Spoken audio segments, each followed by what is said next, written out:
Across the annals of history, few empires have cast as long or as formidable a shadow across the world as that of ancient Rome. Its relentless legions subdued nations. Its visionary architects erected wonders, and its sophisticated laws shaped the very fabric of the ancient world. But could even this colossal, unyielding power, this strategic marvel, truly conquer something as fundamental, as deeply human, as love itself? For millennia, poets and philosophers have championed love as an irresistible force, a primal bond transcending mortal decree and imperial ambition. Yet, Rome, in its profound, calculated pursuit of dominion, understood every human impulse as a potential lever, a tool for strategic advantage. This is the compelling, dramatic story of where personal desires, where the heart's deepest yearnings, clash directly with the cold, precise machinery of an empire. The stakes were immense, far transcending individual happiness, intertwining with the very tapestry of imperial expansion and consolidation. Historical records and expert analysis reveal how carefully orchestrated alliances, often veiled as marital unions, became pivotal instruments of strategic conquest. Our narrative delves beyond the glorious battlefields and into the private chambers where political marriages forged alliances and destinies.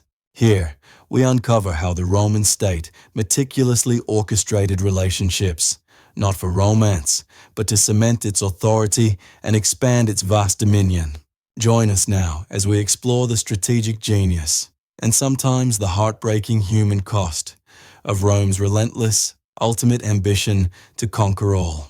Ancient Rome was not merely a city, but an evolving crucible of ambition, strategy, and unyielding will. Its very existence, from its legendary origins, was predicated on an unwavering pursuit of consolidated power. This dominion wasn't solely forged on the brutal battlefields where legions famously triumphed. Instead, Rome understood that true, lasting influence began within its own aristocratic heart, in the very halls of power. Here, among the most powerful patrician families, a different kind of war was constantly being waged. It was a subtle, intricate, and often ruthless battle for prestige, wealth, and profound political influence. For these venerable Roman houses, personal relationships were rarely, if ever, considered truly private affairs. Every potential alliance, every familial bond, was scrutinized through a cold, calculating lens of strategic advantage. Marriage, an institution often seen as the ultimate expression of love, became in Rome a potent instrument of statecraft. It was a cornerstone, meticulously engineered to strengthen family prestige, accumulate generational wealth, and secure crucial loyalties. The motivations for such arrangements were crystal clear: to weave a sprawling, impenetrable web of connections. These networks were designed to elevate one's genes, one's family clan, above all others in the Republic's fiercely competitive arena. Historical records consistently reveal that a Roman daughter, or indeed a son, was often a valuable commodity. Their unions could strategically bridge bitter political divides, mend lingering feuds, or consolidate vast estates.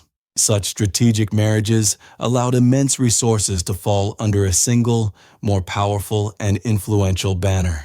Expert analysis confirms that these meticulously planned unions laid the very foundations for Rome's burgeoning power structure. Early legal frameworks, while acknowledging some form of spousal consent, placed significant emphasis on paternal authority. The paterfamilias, the head of the household, held immense sway, meticulously arranging matches for his lineage's prosperity. These arrangements transcended simple economic transactions. They were vital political compacts, often sealed with public vows. A wife typically brought not just a substantial dowry, but crucial access to her family's networks and loyal clientele. Similarly, a husband provided immense prestige, vital protection, and a pathway for his new in-laws to higher office. This complex interplay of power and progeny became increasingly crucial as Rome's imperial ambitions began to dramatically expand. As Roman legions marched outwards, claiming vast new territories, the internal consolidation of power became absolutely paramount. Matrimonial alliances thus served as powerful internal treaties, binding the powerful elite into a cohesive, albeit sometimes fractious, ruling class. The existential threats, like the Punic Wars, demanded unparalleled unity and resource mobilization from the Roman aristocracy. Families like the Cornelii, Fabii, and Aemili constantly intermarried, consciously creating superfamilies of immense, undeniable influence. These dynastic unions ensured that political offices, critical military commands, and economic resources remained concentrated at the top. It was a sophisticated strategy for internal stability, allowing Rome to project its formidable power externally without unraveling from within. Each marriage was a calculated, deliberate step, fortifying their position, expanding their reach, and enhancing their lasting legacy. These foundations, built upon carefully constructed familial bonds, would truly propel Rome toward unimaginable imperial grandeur and enduring might. Beyond the thunder of legions and the clash of steel, the Roman Empire pursued its relentless expansion through an equally potent, albeit more subtle weapon: the strategic manipulation of human affection and loyalty. For Rome, love was rarely an impediment to ambition. It was, more often, a negotiable asset, a valuable commodity to be leveraged in the grand game of power. This was a civilization that understood, with chilling clarity, that the bonds of family and marriage could be forged into chains of alliance, binding distant lands and rival factions to the heart of the burgeoning republic. Historical records confirm that the cold calculus of state interest frequently eclipsed the warmth of personal sentiment. Political expediency reigned supreme, demanding profound sacrifices from individuals. From dynastic marriages designed to cement fragile peace treaties to unions that stabilized internal power structures, the Roman elite systematically subjugated personal desire to imperial necessity. Expert analysis reveals this wasn't mere opportunism, but a deeply ingrained cultural and political strategy, a societal engineering project on an unprecedented scale. The most potent illustrations of this strategic subjugation lie in the lives of those directly caught in this web, particularly the Roman women of consequence. They were, in essence, diplomatic pawns, their lives orchestrated not by their hearts, but by the dictates of senatorial decree and imperial ambition. Consider the poignant example of Octavia the Younger, sister to Octavian, who would later become the revered Emperor Augustus. Her life epitomized duty over desire. In the chaotic aftermath of Caesar's assassination, as the Second Triumvirate fractured under the weight of ambition, a fragile peace was desperately sought. Mark Antony, a formidable general and rival, was at odds with Octavian. To prevent an outright civil war, a monumental strategic move was required. In 40 BC, Octavia, a woman of renowned virtue and intellect, was married to Mark Antony, fresh from the death of his previous wife, Fulvia. This was not a union of passion, but a deliberate political maneuver, a living bridge between two towering figures whose rivalry threatened to engulf the entire Roman world. Octavia, a loyal Roman noblewoman, embraced her duty without question. She bore Antony children, and for a time served as a stabilizing force, striving to mediate between her powerful husband and brother. Yet, as history painfully recounts, even the purest intentions and strongest loyalties could not withstand the pull of power and external temptation. Antony's eventual entanglement with Cleopatra, the alluring Queen of Egypt, dramatically underscored the limitations of strategic love when confronted with personal infatuation and political opportunism. Octavia's unwavering dignity in the face of public abandonment, her continued care for Antony's children, even those by Cleopatra, became a powerful symbol of Roman resilience and adherence to duty. Her personal heartbreak, however profound, was subsumed by the larger narrative of Roman stability and her brother's ultimate triumph. She sacrificed herself for the Roman cause, Another pivotal instance of love, conquered by strategic imperative, is the union of Octavian himself with Livia Drusilla, a woman whose political acumen rivaled his own. Octavian, then vying for supreme power, needed a wife who was not just a companion, but a shrewd political partner, capable of navigating the treacherous currents of Roman politics. Livia was already married to Tiberius Claudius Nero and pregnant with his second child when Octavian, then still married to Scribonia, divorced his wife on the very day she gave birth to his daughter Julia. He then compelled Livia's husband to divorce her, and she married Octavian immediately, just 3 days after giving birth. This audacious move sent shockwaves through Roman society. It was a stark demonstration that personal relationships, existing marriages, and even imminent childbirth were subservient to the strategic requirements of building an empire and consolidating power. Their marriage, lasting over 5 decades, became a cornerstone of the nascent Roman Empire, a testament to a union founded on political necessity rather than conventional affection. Livia, through her intellect, connections, and profound influence, played an indispensable role in shaping the Augustan age, quietly orchestrating events and advising her powerful husband.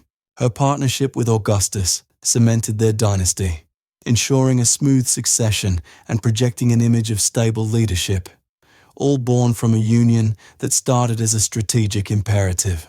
These personal sacrifices, these subjugated loves, were not isolated incidents, but part of a pervasive pattern, a systemic approach to securing Rome's borders and extending its influence. The daughters of noble houses were routinely offered as marital prizes, their hands extended not in courtship, but in cold, calculated diplomatic overtures, often to barbarian kings or rival generals. Through these dynastic marriages, Roman influence permeated distant lands, integrating new territories through bonds of blood rather than solely through the sword, though the sword was always ready. The social engineering was profound. Individual happiness, while perhaps acknowledged, was ultimately considered secondary to the collective good and the relentless march of the empire. This unflinching pragmatism, where even the most intimate human connections became tools of statecraft, was a core pillar of Roman power. It was a high cost, borne by countless individuals, particularly women, who found their destinies inextricably linked to Rome's strategic ambitions. But it was a cost Rome was always willing to pay, for it cemented alliances, solidified borders, and ultimately laid the very foundation of an empire that conquered the world. The relentless march of Roman power wasn't confined to grand battlefields. It was a campaign fought deep within the intricate tapestry of the human heart itself. From the early republic to the vast empire, Rome understood that unchecked individual affections could profoundly disrupt its meticulously crafted social and political order. For this formidable civilization, personal desires and romantic inclinations were consistently deemed secondary to the overarching stability and perpetuation of the state. Love, therefore, transcended the realm of mere private emotion. It became a critical matter, demanding imperial concern and rigorous governmental control. Instances of passionate defiance, though historically rare, stand as poignant testaments to the indomitable human spirit, challenging immense authoritarian pressure. No narrative illustrates this clash more dramatically than the epic, tragic saga of Cleopatra and Mark Antony, a love that threatened to unmake Rome. Antony, a pillar of Roman military might, found himself irrevocably captivated by the Egyptian queen's formidable intellect, political acumen, and undeniable allure. His profound devotion to Cleopatra increasingly overshadowed his solemn duties and strategic loyalty to the Roman Republic, creating a perilous political imbalance. Octavian, Julius Caesar's shrewd heir, masterfully exploited this perceived moral and political betrayal to galvanize Roman public sentiment against his rival. Antony's agonizing choice, Prioritizing personal love over unquestioning imperial allegiance was skillfully framed as a direct existential threat to Roman supremacy. The decisive Battle of Actium was far more than a naval engagement. It represented a monumental clash between paramount civic duty and overwhelming personal passion. Its tragic and inevitable outcome vividly underscored a brutal reality. Rome would countenance absolutely no rival allegiance, not even the profoundest love. Their dramatic suicides, a final desperate act, served as a stark, unforgettable warning to any who dared challenge the inexorable might of Pax Romana. Yet, this subjugation of love wasn't confined to powerful figures. Its pervasive reach extended deep into the very fabric of everyday Roman life. Augustus, the revered first emperor, acutely recognized a perceived erosion of traditional Roman moral values, fearing it would inevitably lead to societal decay. His strategic solution was to implement a series of groundbreaking, often intensely draconian, legislative measures designed to reshape personal conduct. The Lex Julia de Maritandis Ordinibus and Lex Papia Poppaea were pivotal, overtly designed to forcefully bolster marriage rates and secure future Roman generations.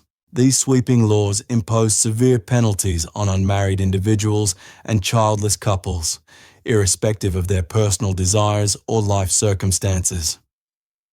Citizens were not merely encouraged, but actively incentivized to marry and procreate, fulfilling what was meticulously defined as their duty to the state. Adultery, once largely considered a private family matter, was strategically elevated to a grave public crime, punishable by exile or, in extreme cases, even death. The formidable paterfamilias wielded immense legal and social authority, dictating marital alliances and even dissolving unions for strategic familial benefit. Marriages, therefore, were frequently complex political alliances, crucial economic arrangements, or inescapable social obligations, rarely stemming purely from romantic love. One must attempt to imagine the profound psychological toll of living within such a meticulously regulated system, where the heart's purest desires were constantly scrutinized. Living under an empire that demanded ultimate, unquestioning loyalty meant that genuine personal affection often had to be rigorously suppressed or hidden. Individuals learned early to navigate a complex, unforgiving web of societal and imperial expectations, frequently sacrificing personal happiness for collective order. The overwhelming weight of pervasive societal pressure, powerfully reinforced by imperial decree, fundamentally shaped and constrained every aspect of private life. Even artistic expressions of tender love were often subtly filtered through the dominant lens of Roman virtue, duty, and disciplined civic responsibility. The very concept of love conquering all found itself in a tense, often losing standoff against the formidable, unyielding declaration of Rome conquering all. Yet, whispers of forbidden loves, passionate secret liaisons, and quiet acts of individual defiance persisted, echoing resilience through the centuries. These countless untold stories remind us of the enduring, fundamental human need for deep connection and genuine affection, even amidst pervasive state tyranny. The Roman Empire's strategic, systematic conquest of love and individual desires effectively secured its intricate social and political structure for centuries. It proved beyond doubt that meticulously orchestrating control over individual hearts could be every bit as vital as achieving overwhelming military dominance. This profound historical insight meticulously reveals the sophisticated, multifaceted strategy behind an empire that successfully commanded loyalty, even over the deepest human emotions. The clash of legions carved empires, but Rome possessed a subtler, arguably more profound weapon: the strategic orchestration of hearts and homes. This wasn't merely about romance, it was a calculated campaign, an invisible conquest shaping the very foundations of Western civilization. Rome understood that true dominion extended beyond the battlefield, embedding itself into the fabric of society, generation after generation. Marriage then became a cornerstone of imperial stability, forging bonds that transcended mere political alliances. It was the lifeblood of aristocratic lines, ensuring the perpetuation of power and privilege through carefully arranged unions. Expert analysis of historical records reveals how powerful families solidified their positions, preventing internecine strife that often plagued other states. Through matrimony, wealth and influence were concentrated, resources pooled, creating an unbreakable network of loyalty and shared interest. This intricate web extended outward, crucial for maintaining the territorial integrity of an empire stretching across vast, diverse landscapes. Strategic marriages with local elites transformed potential adversaries into allies, integrating newly conquered regions without constant military occupation. This policy was a brilliant act of assimilation, weaving diverse populations into the Roman tapestry, subtly eroding resistance over decades. Cultural fusion flourished as Roman customs blended with indigenous traditions through the intimacy of familial ties. It represented a sophisticated, long-term form of control, more enduring than any legion's presence, securing allegiance from within. Thus, imperial expansion was facilitated not just by conquest, but by the careful cultivation of familial bonds, leading to smoother annexations. The loyalty fostered by these unions often prevented outright rebellions, transforming resentful subjects into invested citizens of the Roman project. This strategic foresight significantly contributed to the Pax Romana, establishing extended periods of unprecedented peace and prosperity. Rome's approach to marriage also profoundly influenced Western legal frameworks, setting precedents for property rights and inheritance for centuries. The intricate rules governing marital contracts and dowries became the bedrock of subsequent European legal systems regarding family wealth. Moreover, it reinforced the social hierarchy, ensuring that status and power remained largely within established, interconnected elite families.